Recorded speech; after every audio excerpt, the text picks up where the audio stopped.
এই জুমার দিনের মর্যাদাটা আল্লাহ তাআলা সর্বপ্রথম ইহুদিদের দিতে চেয়েছিলেন। কাদেরকে? ওরা এটা নেয় নাই। ওরা নিজেদের জন্য শনিবারকে ওদের অ্যাসেম্বলি ডে বানিয়েছে। ওরা বলেছে না, আমরা শনিবারে ইবাদত করব। এই দিনটা আল্লাহ তাআলা নাসারাদেরকে দিতে চেয়েছে, তারাও নেয় নাই। তারা রবিবারকে তাদের ইবাদতের দিন হিসেবে চুজ করেছে। অবশেষে আল্লাহ তাআলা আমাদেরকে এই দিনটা দিতে চাইলেন, আমরা কোনো কথা ছাড়াই গ্রহণ করলাম, আর ধন্য হয়ে গেলাম। জুমার দিনটা আমাদের দিন, গাদান মানে তারপরের দিন শনিবার হচ্ছে ইহুদিদের জন্য, আর রবিবার হচ্ছে খ্রিস্টানদের জন্য। আর আমাদেরকে জুমার দিন দিয়ে খুশি হয়ে গেলেন কে?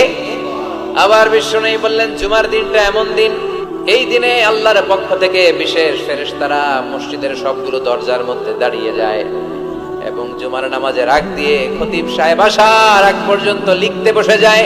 কে কে মসজিদে ঢুকে নামগুলো তারা কাউন্ট করে, এন্ট্রি করে। সর্বপ্রথম জুমার সালাত আদায়ের জন্য যে মসজিদে ঢুকে